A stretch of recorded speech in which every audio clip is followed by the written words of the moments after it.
नमस्कार, मैं रवीश कुमार। 8 नवंबर को नोटबंदी के ऐलान के बाद के 2-3 हफ्ते तक बैंक कर्मचारियों की साख पर किसी ने सवाल नहीं उठाए। प्रधानमंत्री से लेकर लाइन में लगा आम आदमी भी बैंक कर्मचारियों की तारीफ कर रहा था। लेकिन अब जब रोज छापे पड़ रहे हैं, सर्वे हो रहे हैं और जहां तहां से भारी मात्रा में नए नोट बरामद हो जा रहे हैं, आम जनता की नजर में बैंक वालों की साख गिरने लगी है। लोगों को लगता है कि पैसा तो भारतीय रिजर्व बैंक से बैंकों में ही गया, तो जाहिर है लाखों के नए नोट किसी एक आदमी को बैंक मैनेजर की साठगांठ से ही मिले होंगे। आज जब बैंक प्रणाली को समझने के लिए बैंक के कई कर्मचारियों से बात कर रहा था, अलग अलग बैंकों के, तब उनमें से एक ने अपनी दास्तान कुछ इस तरह से बयां की। उन्होंने कहा, और आपको बताना चाहता हूं, उन्हीं के शब्द हैं, मोटा मोटी अक्षर सा, कि 25 दिन पहले और अब में काफी फर्क आ गया है जी। पहले हम समझते थे कि सीमा पर तैनात एक सैनिक की तरह देश के लिए काम कर रहे हैं। आतंकवाद पर लगाम लगेगा, इनकम टैक्स खत्म हो जाएगा, काला धन समाप्त हो जाएगा। लेकिन जब बैंकों के पास पैसा नहीं आया, बाहर लाइनों में खड़ी जनता का धैर्य जवाब देने लगा, वो पथराव घेराव करने लगी, गालियां देने लगी, तो सैनिक वाली भावना निकल गई। हमसे भी उनका दर्द नहीं देखा गया और वो भी अब हमारा दर्द नहीं समझ रहे थे। जैसे जैसे खबरें आने लगी कि नोटबंदी के दिन जितना रुपया चलन में था, उसका 80% से ज्यादा हिस्सा बैंकों में लौट आया है, तो काला धन मिलने की हमारी उम्मीद जाती रही। हमें समझ आने लगा कि ब्लैक मनी खत्म नहीं हुआ है, बल्कि पुराने नोट को नए नोट से बदल दिया गया है। यह मामला कुछ और है, देश हित का मामला नहीं है। हम सब ने 12-12 बजे रात तक काम किया। हमने इसे देशभक्ति के चश्मे से बाद में देखना बंद कर दिया। अब तो जनता भी हमें हीरो की जगह चोर समझने लगी है।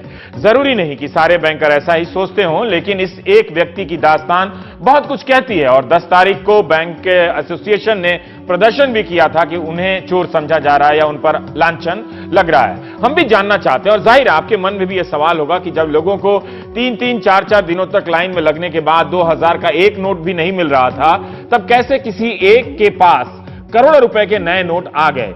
जाहिर है हम सब ने यही सोचा कि बैंक मैनेजर ने 30 से 40% कमीशन लेकर या बैंक के किसी कर्मचारी ने यह काम कर दिया होगा।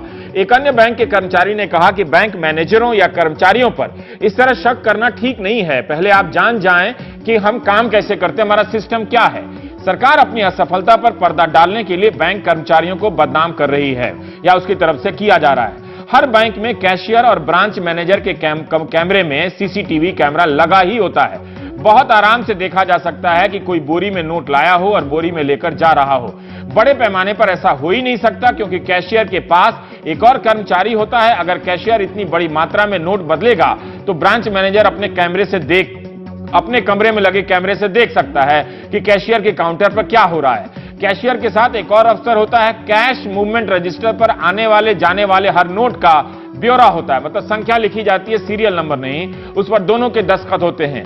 हर शाम को कैश से मिलान किया जाता है, कितना आया कितना निकला। और इस कैश मूवमेंट रजिस्टर की 3-4 दिनों पर जांच होती है, जो बाहर से आया अधिकारी करता है। अधिकतम 15 दिनों तक जांच नहीं हुई तो ब्रांच का मैनेजर जांच के दायरे में आ जाता है। बाकायदा सर्टिफिकेट दिया जाता है जांच के बाद कि जांच हुई है और ब्रांच में कोई गड़बड़ी नहीं है।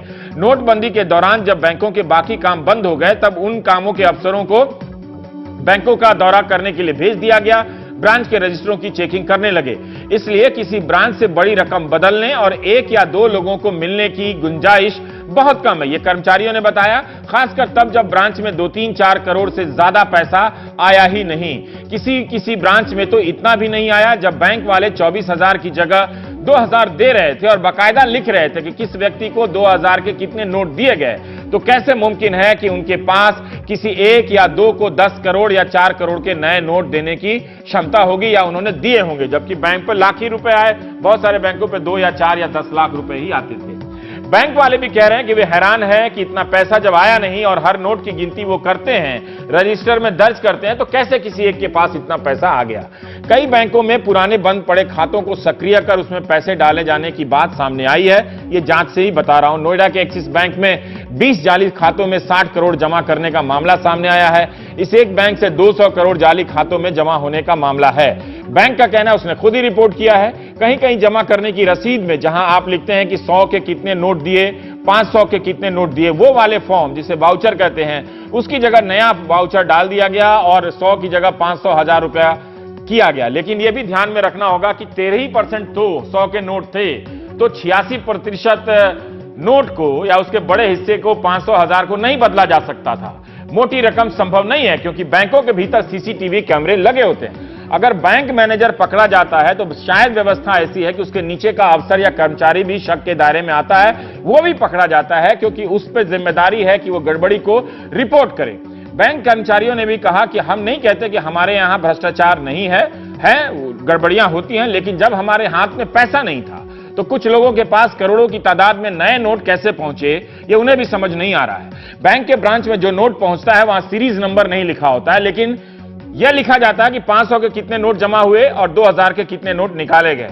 इसमें गलती की कोई संभावना नहीं है। जब गलती होती है तो मैनेजर से उसी वक्त पैसा ले लिया जाता है, कैशियर से उसी वक्त पैसा ले लिया जाता है। उत्तरी बेंगलुरु के यशवंतपुरा के इस अपार्टमेंट में 2.25 करोड़ के नए नोट कैसे पहुंचे, फिर चंडीगढ़ में कपड़ा व्यापारी के यहां से 18 लाख रुपए के नए नोट कैसे मिले, फिर ठाणे में 3 व्यापारियों के पास 1,40,00,000 के नए नोट कहां से आए, हैदराबाद में 2000 के नए नोटों की गड्डियां कहां से आई 52 लाख की, मध्य प्रदेश के बालाघाट में 15,40,000 की नई करेंसी कहां से आई, वडोदरा में 13 लाख के नए नोट कहां से बरामद हुए। कई जगहों पर बैंक अधिकारी भी पकड़े गए हैं। सीबीआई ने रिजर्व बैंक के अधिकारी को भी मनी लॉन्ड्रिंग के आरोप में पकड़ा है। इन पर आरोप है कि ये पुरानी करेंसी लेकर 30-20% कमीशन पर नई करेंसी देने वाले थे। यह जानना जरूरी है कि जब लोग कतार में दम तोड़ रहे थे तो भीतर कौन हेराफेरी कर रहा था। अभी तक जितनी भी राशि बरामद होने की खबर आई है उससे लगता नहीं कि बड़े पैमाने पर बैंकों में घोटाला हुआ है।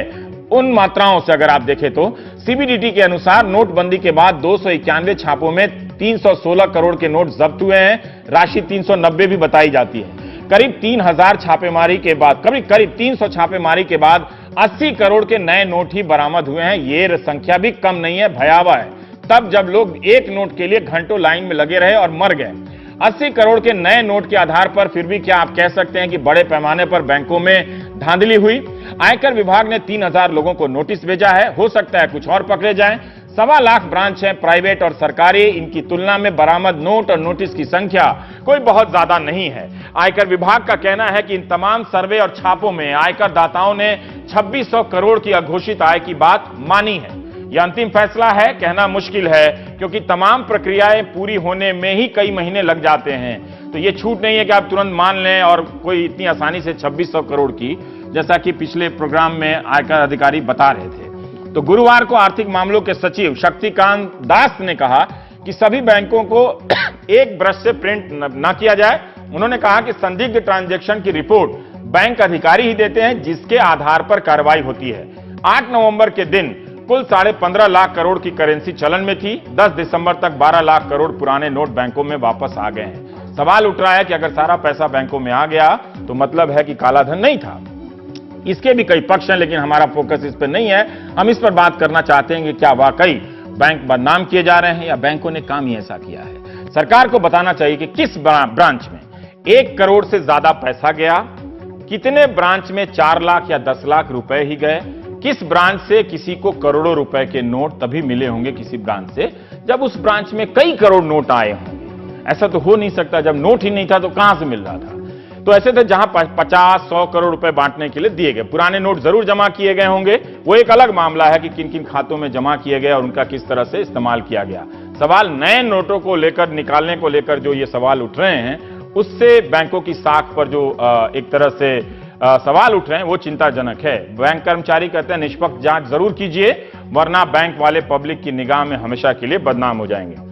तो 2 शख्स हैं हमारे साथ। पी वैद्यनाथन अय्यर हैं, नेशनल अफेयर्स एडिटर है, इंडियन एक्सप्रेस की इनकी पहली खबर भी है, और जेपी शर्मा है, आप वाइस प्रेसिडेंट हैं all India bank employees association के। अय्यर साहब, मैं आपसे जानना चाहता हूं कि ये जो चिंताएं हैं कितनी वाजिब हैं। देखिए, एक सामान्य दर्शक के तौर पर हम जब ये तस्वीरें देखते हैं कि एक आदमी के पास 2.5 करोड़ का नया नोट कहां से आ गया, जब एक आदमी को 24,000 जो सरकार ने कहा वो भी किसी को नहीं मिला, बैंक वाले उसको 24,000 की जगह 2,000 दे रहे थे, 4,000 दे रहे थे, कहां तो शादियों के लिए 2.5 लाख मिलने थे, वो भी बहुतों को नहीं मिले। तो मुझे आप ये बताइए, बल्कि ये सब भी डेटा सरकार को देना चाहिए कि 2.5 लाख किन किन लोगों को शादी के कार्ड पर दिया गया, ये सब सवाल अब गायब ही हो गया है। फिर भी मैं जानना चाहता हूं कि क्या आपको लगता है कि बैंक वालों ने गड़बड़ी की है या उन पर जरूरत से ज्यादा डाउट किया जा रहा है?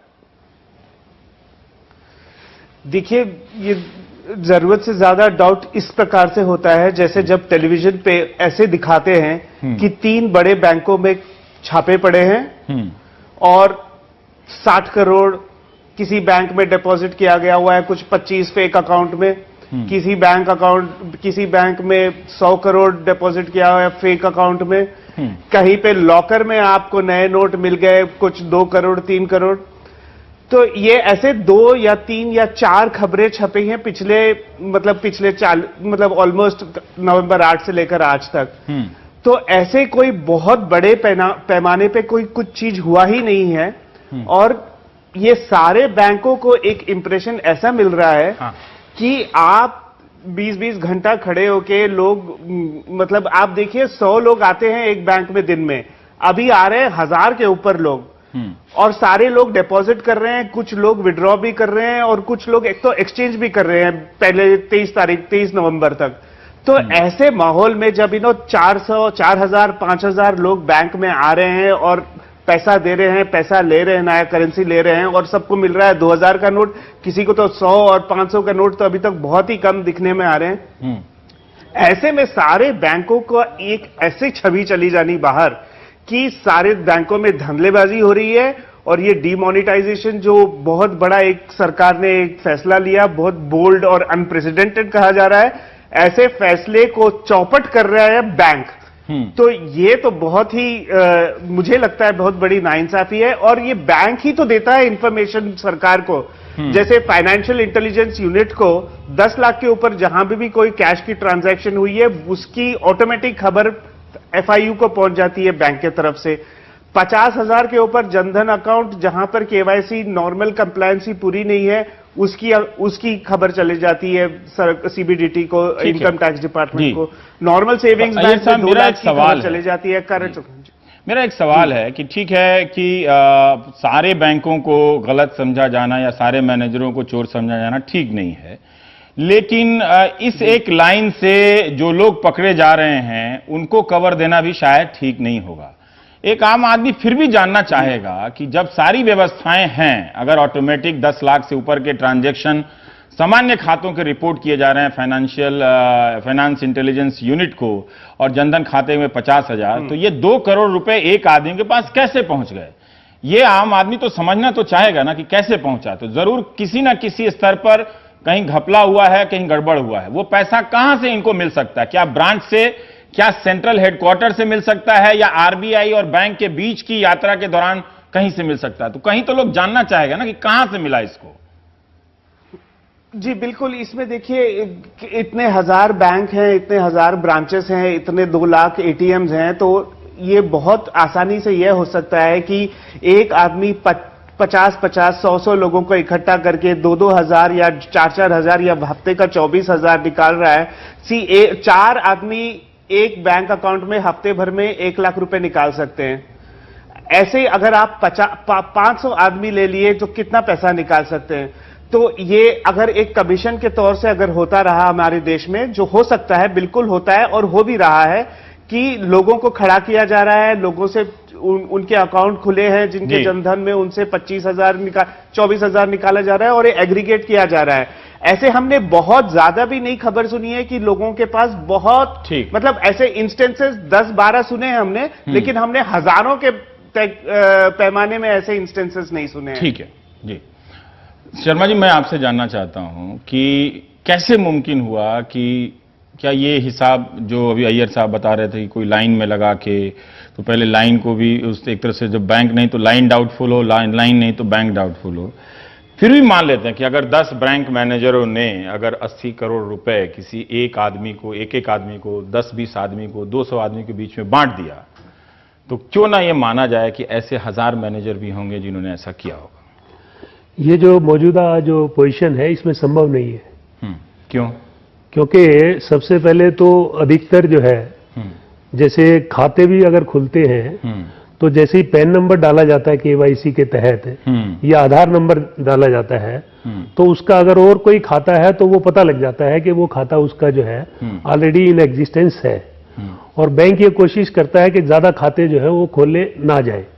तो एक आदमी किस तरीके से जो है, और 24,000 रुपए एक खाते से निकालने की इजाजत है, तो ये संभव लगता नहीं है। और 50-60 आदमी मैनिपुलेटेड लाइन के अंदर हो, इतना भी आसान नहीं है, क्योंकि उनका जो है हाव भाव या जो बैंक वाले हैं वो सब जानते हैं। और एज ऑन डेट पर्टिकुलरली तो वो सिर्फ अपने खाता धारक को ही जो है वो पैसे विड्रा करने की इजाजत है, दूसरे किसी को वो इजाजत जो है वो नहीं है। तो वो ये संभव नहीं है सिस्टम के अंदर। तो ये तो फिर भी लोगों को मिला है, तो फिर भी लोग जानना चाहते हैं सर। देखिए जो सिस्टम है अभी वो एट प्रेजेंट वो ये है कि रिजर्व बैंक जो है वो अलग अलग बैंकों के जो करेंसी चेस्ट है वहां उनको बल्क में पैसा देता है। और वो जो करेंसी चेस्ट है किसी भी बैंक के हो वो रिजर्व बैंक के अंडर आते हैं। तो रिजर्व बैंक को पता है कि किस करेंसी चेस्ट में उन्होंने कितना पैसा भेजा है। उसके बाद वो जो करेंसी चेस्ट है वो अपने अपने बैंक को जो है ब्रांचेस को डिस्ट्रीब्यूट करते हैं। तो उसका भी रिकॉर्ड होता है आरबीआई से कितना पैसा करेंसी चेस्ट में आया, करेंसी चेस्ट से पैसा कितना ब्रांच में जब जाता है नोट, ब्रांच में जो जाता है, एक तो ब्रांचों में डेली जो आजकल जो पैसा जा रहा है वो कहीं 20 लाख कहीं 30 लाख, यानी हार्डली कोई ऐसी ब्रांच होगी हिंदुस्तान की जिसमें 1 करोड़ रुपया जाता हो डेली की जो है। कई बार तो इतना भी नहीं जाता है, लगभग 30 लाख। कहां से पकड़ा जा रहा है सर, मतलब क्या? अब ये तो जो आरबीआई को ज्यादा पता लग सकता है। क्यों लगता है कि बैंक को बदनाम किया जा रहा है? बैंक को इसलिए बदनाम इसलिए किया जा रहा है जिस तरह की एक छवि बनाई जा रही है, माध्यम जो विजुअल जो मीडिया जो है उसमें जो छवि बनाई। ऑफ रिकॉर्ड हम भी सुनते हैं कि मैनेजर लोग 30-30% कमीशन पे करोड़पति ये हमने सुना। मैं ऐसे वो हो सकता है जिस तरह की बदनाम करने वाली बात ये आप आम लोग भी बात करते हुए, ये आप ठीक कह रहे हैं। जब प्रचार होता है पहले हमारी जैसे आपने प्रोग्राम लोगों ने बात करना शुरू किया, कई जगहों पे हम भी गए तो लोग पीछे के दरवाजे से बड़े लोग आते हैं और चले जाते हैं। बैंकों के अंदर पीछे के दरवाजे ज्यादातर ब्रांचों में नहीं है, नहीं वो ताले ही लगे रहते हैं कभी। तो ये तो सब एक अफवाह जो है। पहले हमें हमारी प्रशंसा की गई। मैंने भी 35 वर्ष जो है 38 वर्ष हो गए बैंक की सर्विस को। मैंने इतना ज्यादा बैंक कर्मियों ने जो इस दौरान जितना काम किया है इतना कभी भी कोई सिचुएशन। लोग पहले आपको कह रहे थे कि आप सेना की तरह, जैसे उस बैंक कर्मचारी ने बताया कि हम भी, लोग भी कह रहे थे और हमें भी फील हो रहा था कि हम भी वाक्य में ही जो है इस दौरान अधिकतर बैंक कर्मी, ज्यादातर बैंक कर्मियों को जो है वो देर रात तक बैठ करके काम किया है। और इसमें मैं आपको ये भी बता दूं कि प्रत्येक जो बैंक एम्प्लॉय है लगभग उसका कभी ना कभी इसके अंदर कैश शॉर्टेज भी हुआ है लेन देन के अंदर है, क्योंकि जिस तरह का माहौल इस दौरान बना, ज्यादा गिनती करनी पड़ रही थी, आप सामान्य से ज्यादा काम कर रहे थे। और इंफ्रास्ट्रक्चर जो है उसका कोई कैलिबरसली उसको मैनेज नहीं किया जा रहा था, मेटिकुलसली वो देख नहीं पा रहा था। तो इसलिए भी जो पूरी की पूरी ब्रांच इसी काम में लगी हुई है। चाहे अधिकारी हो तो कैशियर को पैसा देना पड़ा, कैशियर को अपनी जेब से जो है वो पैसा देना पड़ा है तकरीबन प्रत्येक कैशियर को, प्रत्येक कैशियर। प्रत्येक कैशियर। मतलब वैद्यनाथन जी, आपको पता करना चाहिए, आप लोग तो काफी खोजी पत्रकारिता करते हैं, कि कितने कैशियरों ने अपने जेब से, देखिए अगर ये कोई देशभक्ति वाला मामला है ना, जैसा बताया जा रहा है, तो उसमें सबके योगदान को रिकॉर्ड किया जाना चाहिए। उस कैशियर का भी योगदान होना चाहिए जो 7 बजे से लेकर 12 बजे रात तक काम कर रहा था और अपनी गलती के बदले 10,000 रुपया भी भर के गया। तो पता करना चाहिए आप लोगों को भी कि कितने कैशियर ने कितने करोड़ रुपया अपनी जेब से बैंक को दिया। तो आपको लगता है कि इस तरह से जी हाँ आइए सर, आप मुझे देखिए मैं ठीक है आप बोलिए। हाँ, मुझे ऐसा लगता है कि जैसे जहां तक मुझे खबर है, मैं कुछ 4 बड़े बैंकों की बात कर सकता हूं जहां से मुझे ऐसे पता चला है कि जैसे दिल्ली और बॉम्बे जैसे शहर में 24 करोड़ रुपया एक बड़े बैंक को मिलता है। जैसे आप HDFC बैंक ले लीजिए, इनको ये पिछले 40 दिनों में कुछ दिन तो पैसे मिले भी नहीं है। किसी दिन 24 करोड़ मिले हैं। इनका डिमांड क्या होता है दिन का? एवरेज डिमांड हर बैंक का, जैसे दिल्ली में HDFC के कई ब्रांचेस हैं और कई सारे ATMs हैं, तो इनका डेली डिमांड कुछ 125 से 150 करोड़ माना जाता था दिल्ली जैसे शहर में। एक बैंक इनको मिल रहा है ये बैंक, एक बैंक का। तो अगर दिल्ली में HDFC बैंक को अगर 20 करोड़ मिल रहा है मानो, या 24 करोड़ मिल रहा है जो हमारी खबर के हिसाब से ऐसे मिलता है, तो आप सोचिए कि 1/6 या 1/8 ऑफ द सम उनको मिल रहा है जो डिमांड है। डिमांड अगर 150 करोड़ की है तो उनको मिल रहा है 20 करोड़ या 22 करोड़। तो उनके पास तो पैसा है ही नहीं। हाँ, तो और बैंक्स में सारे बढ़ जाते हैं, यहाँ के एटीएम्स में भी थोड़े डलते हैं, बैंकों में भी, ब्रांचों में भी बढ़ जाते हैं। तो हर ब्रांच में मुझे लगता भी नहीं कि किसी एक दिन में 25 लाख या 30 लाख से ज्यादा या 40 लाख, मैक्सिमम 50 लाख कहीं पहुंचा होगा। तो उसमें आप ब्रांच मैनेजर के हाथ में क्या होता है? ब्रांच मैनेजर के पास वैसे ही लाइन होती है, उसे देखना होता है कि हर को जो भी आया हुआ है, जैसे हर ब्रांच में, जैसे हमारा एचडीएफसी बैंक में खाता है, तो हमको कल पैसा लेना है, तो आज हमको टोकन मिलता है और बोलते हैं कि कल आइए, तो मैं कल जाता हूं, फिर से लाइन पे खड़ा रहता हूं और मुझे फिर पैसे मिलते हैं उधर। ऐसे सिस्टम सारी बैंकों ने टोकन वाली बना रखी है। तो इसमें ये समझना कि बैंक के ब्रांच मैनेजर के पास की 1 करोड़ रुपया है या 2 करोड़ रुपया है जो वो आराम से बंडल बना के किसी को दे सकता है, मुझे बहुत मुश्किल लगता है।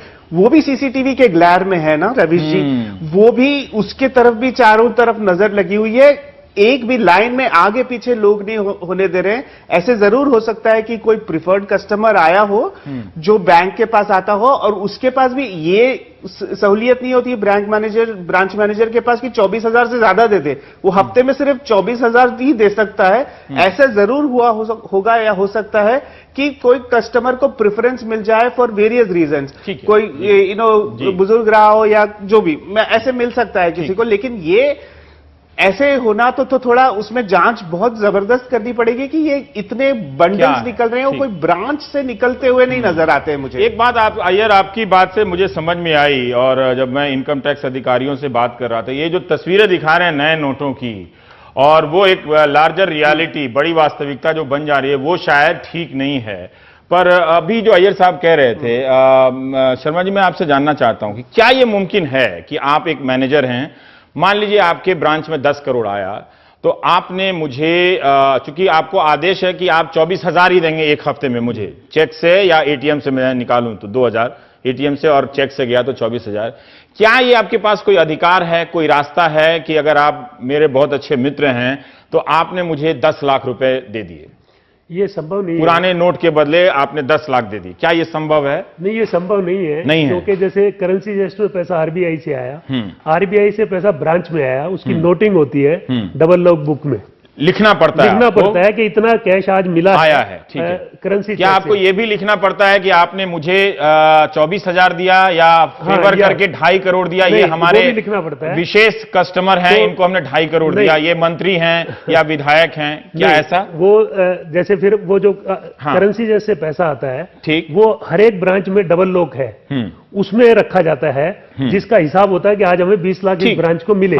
उसके बाद कैशियर को उसमें से नोट करके दिया जाता है कि आज हम 10 लाख आपको अभी दे रहे हैं, जब वो खत्म हो जाएगा फिर निकालेंगे अंदर से। ये तक समझ गया। उसके बाद वो जिसको भी पेमेंट करता है कंप्यूटर में बाकायदा उसको डेबिट करता है, और वो शाम को हिसाब टैली किया जाता है कि इतने ये जो है शाम को, और वो हिसाब क्या ये मुमकिन है कि जो आपका सेंट्रल हेडक्वार्टर है वहां पहुंच जाता है? वो उसके बाद इवनिंग में जब कैश बंद होता है तो सारी ब्रांचेस को इस दौरान जो है वो हेड ऑफिस जो उनका लोकल वहां रिपोर्ट हो जाता है, वहां रिपोर्टिंग करनी। तो ये आप मुमकिन नहीं है कि आप एक तो बिना पेपर काम नहीं कर सकते। मान लीजिए कि मैं एक कंपनी हूं और आपके कंपनी में, आपके ब्रांच में मैं 500 करोड़ रुपया का निवेश रखता हूं, तो क्या ये मुमकिन है कि आप सोचते हो कि ये मेरा कस्टमर नाराज हो जाएगा तो मेरा बैंक ब्रांच बैठ जाएगा तो मुझे 4 करोड़ दे सकते हैं? ये नहीं हो सकता, संभव ही नहीं है, संभव ही नहीं, क्योंकि एवरीथिंग इज ये क्लियर होना चाहिए, क्योंकि हम और शायद बहुत लोग ये प्रणाली नहीं जानते हैं। ये सिस्टम में नोटेड है, आपको लिखना पड़ेगा कि आपने इस एक अरुण कुमार को आपने 10 करोड़ दिया। अगर ये गलत है तो अगर दे देंगे तो आप उसी वक्त सस्पेंड हो सकते हैं। बिल्कुल बिल्कुल, उसी वक्त सस्पेंड। और वो सारा डाटा फीड होता है उधर जाकर के पूरा का पूरा। तो अब अय्यर साहब, मैं जानना चाहता हूं कि यहां से हम फिर कहां पहुंचेंगे, क्योंकि जिस तरह से ये छापेमारी आ रही है, सरकार कभी कहती है कि इसको छापेमारी मत कहिए, इसको आप सर्वे कहिए, क्योंकि बैंक ही इसकी शिकायत कर रहे हैं। तो इसका मतलब अगर बैंक इसकी शिकायत कर रहे हैं तो वो बैंकों के दरवाजे से ऐसा हुआ होगा ना। फिर भी ना होने की संभावना के बावजूद शर्मा जी कह रहे हैं कि कोई पॉसिबिलिटी नहीं है कि ऐसा हो सकता है, लेकिन अगर बैंक खुद ही रिपोर्ट कर रहे हैं तो क्या ये ना माना जाए कि ऐसा हुआ होगा? देखिए, डिपॉजिट्स के बारे में बहुत बात कही गई है रवि जी, कि जैसे बैंकों के अकाउंट्स में काफी पैसा डिपॉजिट हुआ है, लोग आके 100 करोड़ डिपॉजिट किए हैं या 60 करोड़ किए हैं, और ऐसे देखा गया है कि 25 फेक कंपनीज के अकाउंट्स खुली हैं और उन पे लोगों ने बहुत पैसे जमा किए हैं।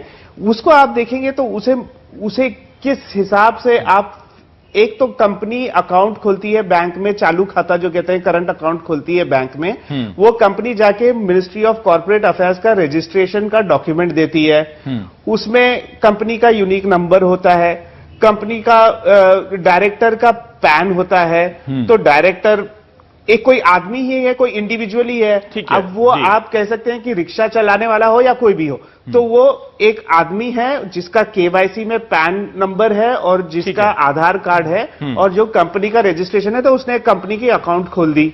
अब उसमें आके कुछ 10 करोड़ जमा हो गया और ये रिपोर्ट हो गया। ठीक, हाँ, वहां हुआ तो इसमें तो बैंक की क्या गलती हुई है? वहां पे डिपॉजिट जरूर हुआ है, मुझे लगता है फेक कंपनी अकाउंट्स में भी डिपॉजिट हुआ है, उसमें बैंक की गलती मुझे नहीं नजर आती है, क्योंकि बैंक से कहा गया है कि आपने पैसे जमा करने ही है, तो बैंक खोजी का काम, खोज करने का काम बैंक का नहीं है, खोज करने का काम इनकम टैक्स डिपार्टमेंट का है।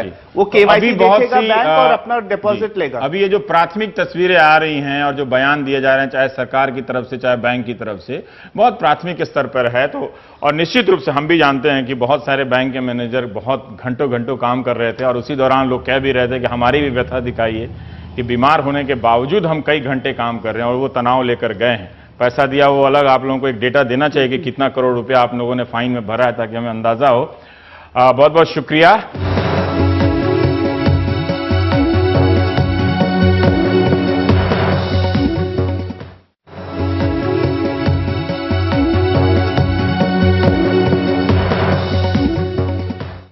नोटबंदी की खबरें लगातार बदल रही हैं। कभी सरकार इनामी लकी ड्रॉ का ऐलान कर रही है, कभी छापों की तस्वीरें देखने को मिल रही है, मगर इन सब के बीच लोगों की समस्याएं अपनी जगह पर हैं। किसी को वेतन नहीं मिल रहा है, किसी के पास किसी का बैंक में खाता नहीं खुल रहा है।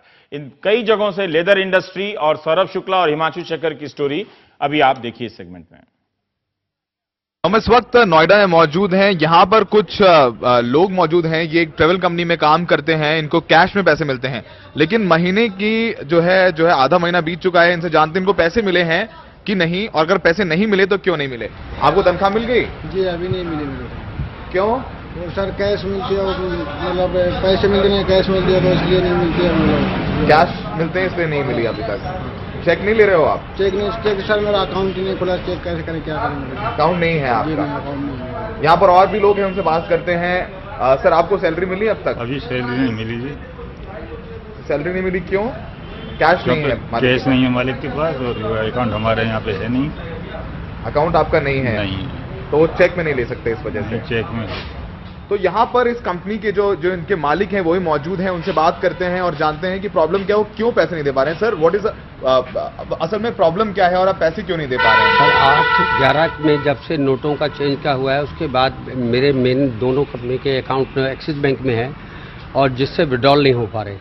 क्या कह रहे हैं? विड्रॉल 50,000 की जैसे लिमिट है, हम चेक लेके मिल के आपका 3rd मेरा जाता है तो उसको बोलते हैं कैश नहीं है, और 50,000 8/11 मेरा 24/11 का चेक अभी तक मेरी विनोद बस सर्विस से आज तक वो कैश नहीं हो पाया है। तो केवल एक पेमेंट मुझे दूसरी फर्म से 50,000 की मिली है, उसके बाद कोई पेमेंट मुझे आज तक नहीं मिली। डेली लड़के लाइन में लगते हैं। जो है आपका करंट जो 50,000 की लिमिट है, बैंकों में कैश खत्म हो जा रहा है, आपको पैसे नहीं मिल पा रहे हैं, जिस वजह से आप इन लेबरों को पैसे नहीं दे पा रहे हैं। मेरे जो फील्ड के लड़के सुबह 2-2 3-3 लड़कों को लाइन में लगाते हैं सुबह 8-9 बजे, और उसके बाद 2-3 बजे पता चलता है कैश खत्म हो गया और कैश नहीं मिल रहा। आगे हम अपने एम्प्लॉयज को उनको सैलरी नहीं दे पा रहे, खाना वगैरह खर्चे के लिए भी प्रॉब्लम है। तो ये जो सबसे बड़ी समस्या यहाँ पर क्या आ रही है कि लेबरों के अकाउंट नहीं है, अकाउंट खुलवाने जाते हैं तो 15 दिन की वेटिंग है। मालिक कैश में तनख्वाह देता था तो चेक से ले नहीं सकते, और मालिक की समस्या ये है कि अपने अकाउंट से वो पैसा नहीं निकाल पा रहे हैं, क्योंकि जब वो पैसा निकालने जाते हैं तो बैंकों में कैश खत्म हो जाता है। नोएडा से सौरभ शुक्ला की रिपोर्ट, एनडीटीवी इंडिया के लिए। नोटबंदी का असर लेदर इंडस्ट्री पर भी पड़ रहा है। मैं इस वक्त एक शू फैक्ट्री में हूं और मेरे साथ सुनील जी हैं जो मालिक हैं इस फैक्ट्री के। 35 दिन से ज्यादा हो चुके हैं। अब तक नोटबंदी की वजह से किस तरह की परेशानियों का आपको सामना करना है? जी, नोटबंदी के जो असर हुआ है वो सारी इंडस्ट्री को पूरा खत्म करने के लिए हो गया है। उस इंडस्ट्री की जो हमारी रोजमर्रा की जो रिक्वायरमेंट्स थी वो सब कैश पर होती थी, वो शुरू से ही कैश पर चलता रहा है, वो सिलसिला बिल्कुल टूट गया है। हमारे को कैश की छोटी मोटी चीजें बाजार से आनी जरूर पड़ती है, सैम्पलिंग है, अगर उसके कोई बटन्स लाने हैं, उसका कोई जिप लाना है, उसका कोई छोटा लेस लाना है, उसके कोई छोटे कंपोनेंट लाने हैं, वो डिफरेंट वेंडर से मिलता है। उसको लाने के लिए, अरेंजमेंट करने के लिए कैश की बहुत जरूरत पड़ती है। 50,000 की लिमिट से घर को भी रखना है, फैक्ट्री को भी देना है, वर्कर्स को देना है, रोज की अरेंजमेंट भी करने हैं। अभी 50,000 रुपए की सीमा है विड्रॉल की, वो कितना होना चाहिए? मिनिमम 5 लाख तो जरूर चाहिए ही चाहिए। छोटी से छोटी फैक्ट्री के लिए 5 लाख जरूर चाहिए।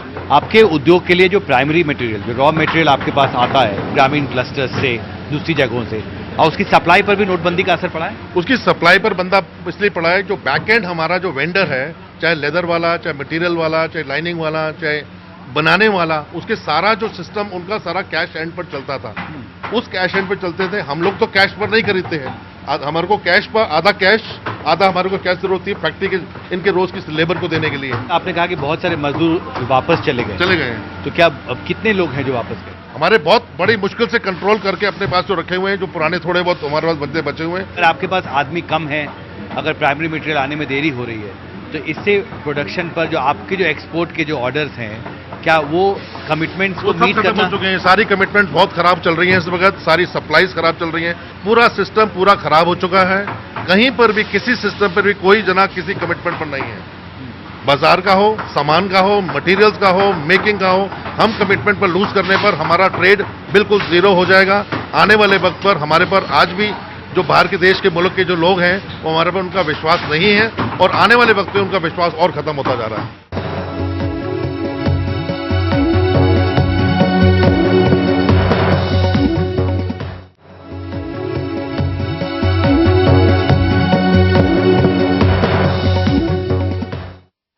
हृदय जोशी रामपुर गए थे और वहां उन्होंने बीड़ी उद्योग में काम करने वाले लोगों की दास्तान रिकॉर्ड की है, ताकि पता चले कि नोटबंदी के कारण अलग अलग सेक्टर पर अलग अलग तरीके से किस तरह से असर पड़ रहा है लोगों की जिंदगी पर।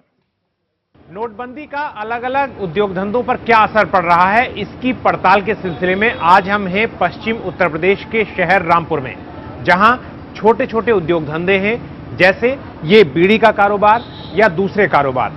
बीड़ी का कारोबार इसलिए अहम है क्योंकि ये तमाम घरों में छोटे छोटे कुटीर उद्योग धंधों की तरह होता है। घर घर में इस तरह बीड़ियां बनाई जाती हैं, लेकिन पिछले कुछ वक्त से ये कारोबार वैसे ही दबाव में है, वैसे ही इसमें काफी खतरा मंडरा रहा है। लेकिन अब पिछले कुछ वक्त में नोटबंदी से भी इस पर क्या कुछ असर पड़ा है? रामपुर में करीब 1 करोड़ बीड़ियां हर रोज बनती हैं, लेकिन वक्त बीतने के साथ बीड़ी का कारोबार संकट में घिरता गया है। और अब जब नोटबंदी का असर हर व्यवसाय पर पड़ा है, तो बीड़ी पर भी असर दिख रहा है। ये कारोबार संभालने वाले 60 साल के उमर मियां अपने मजदूरों के लिए परेशान हैं। हर रोज काम नहीं हो पा रहा, हफ्ते में 3 दिन 4 दिन, कभी कभी 1 दिन भी हो जाता है। इसकी वजह यह है काम कम होने की कि जब हम मार्केट में जा रहे हैं तो मार्केट से हमें पैसा नहीं मिल पा रहा है। अगर वो बीड़ी हम उसे देते हैं तो कहता है हमारे पास पुराने नोट हैं, ये ले जाओ। दूसरी ये है कि अगर मान लो चेक हमें मिल भी जाए मालिक की तरफ से, तो उस चेक को जाके कैसे कैश करें। अपनी बात पर भरोसा दिलाने के लिए उमर मियां हमारे सामने ही चेक लेकर बैंक में जाते हैं, जहां उन्हें कैश नहीं मिल पाता। अब बताइए, लेबर हमें गुस्सा करेगी हमारे ऊपर और हम पे झगड़ा करेगी, हम कहाँ से उसे पेमेंट करेंगे, कहाँ से नहीं करेंगे। जब भी चेक लेकर आओ, आमतौर से ये होता है no cash no cash no cash. और जब कभी बांटते हैं तो इतना माइनर बांटते हैं, थोड़ा सारा थोड़ा, तो उसमें खर्चा हमारा पूरा नहीं हो पाता। मान लो हमें 50 की या 20 की जरूरत है, तो हमें 10 मिल गए, 10 में अब कितनी। आप अपने लेबर्स को क्यों कैश नहीं दे रहे हैं? उनसे क्यों नहीं कह रहे हैं कि वो, जैसे लगातार सरकार कह रही है ना कि आप एटीएम यूज करो? एटीएम भी है ना, हमारी लेबर जो है हफ्ते वार के हिसाब से हमारी लेबर है।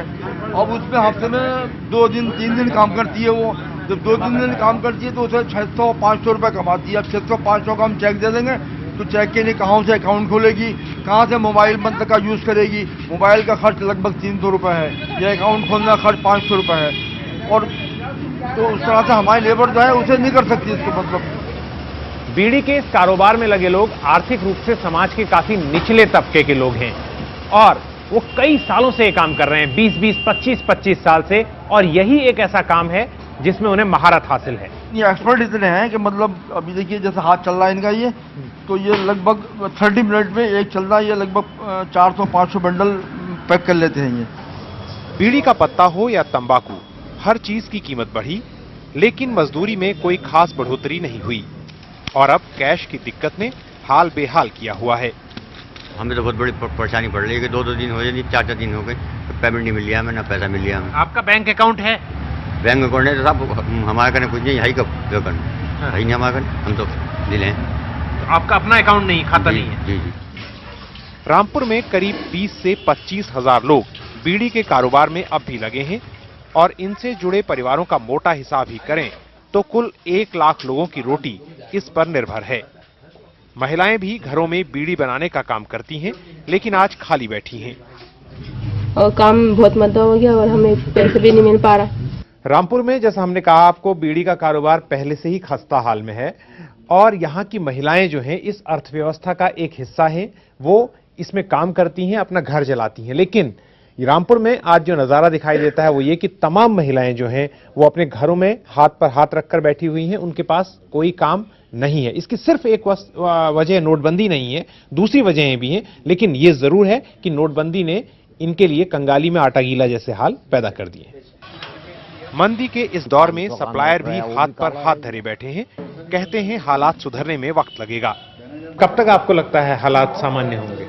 ये साल भर को तो गया कारोबार। आपको लगता है 1 साल पूरा? हाँ, 1 साल को गया, चेंज कहां से घूमेगा?